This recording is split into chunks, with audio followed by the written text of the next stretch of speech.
Hi, welcome back to my channel. ဒီနေ့မှာတော့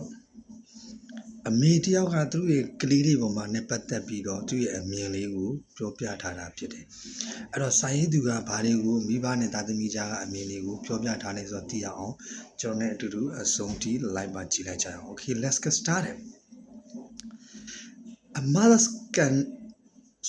mother dream is to see her children grow to be happy and successful. စာကြောင်းကဒီလောက်ပါဒီစာကြောင်းကျွန်တော်အပေါ်မှာလည်းရေးပြထားပါမယ်ဖတ်ပြီးတော့ဘာသာပြန်ကြည့်လို့လည်းရပါတယ်ကျွန်တော်ထပ်ပို့ပြီးတော့အင်္ဂလိပ်စာဆရာကြီးတွေဆရာမကြီးတွေနဲ့ခေတ်ပညာတတ်တရားပို့ပြီးနားလည်သွားပေါက်ကြပါလိမ့်မယ်ဒီထဲမှာကျွန်တော်အနေနဲ့စာရေးသူရဲ့အမြင်ကို sharing လုပ်ပေးရမယ်ဆိုရင်တော့သူမိမောင်းထိုးပြထားတာလေးကဘာလဲဆိုတော့ A mother's dream is to see အမေတယောက်ရဲ့စေကူအိမ်မက်ကတော့သူမြင်ဖို့ပဲဗာမြင်တာလဲ her children သူကလေးတွေကိုသူမြင်ခြင်းနဲ့သူမြင်နေ grow to be happy and successful ပျော်ပျော်ရွှင်ရွှင်တဲ့ဘဝကိုကြည်ပြင်းလာပြီးတော့အောင်မြင်သွားတာကိုပဲသူကမြင်ခြင်းတာအဲ့တော့ဒီစာကြောင်းတစ်ခုလုံးကိုခြုံငုံပြောမယ်ဆိုတော့ A mother's dream is to see her children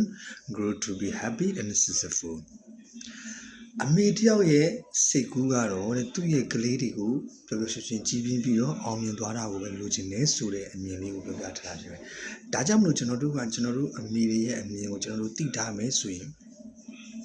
ကျွန်တော်အားလုံးကဘာလို့သိနေဆိုတာလည်းသိလာမှာပဲ။ဒီလိုပဲကလေးတိုင်းကလည်းမိခင်တွေရဲ့အမြင်ကိုသိထားတင်ပါတယ်။ဒီဗီဒီယိုကနေပြီးအကျိုးမြတ်တစ်ခုခုရလိမ့်မယ်လို့ကျွန်တော်မျှော်လင့်ပါတယ်။ဗီဒီယိုကိုအဆုံးထိကြည့်ပြီးတဲ့ကျေးဇူးအများကြီးတင်ပါတယ် I love you all see you in my next video နောက်မှလည်းဒီတဲ့ပို့ကောင်းတဲ့ဗီဒီယိုနဲ့တို့ကျွန်တော်ပြန်လာခဲ့ပါမယ် I love you all bye bye see you next time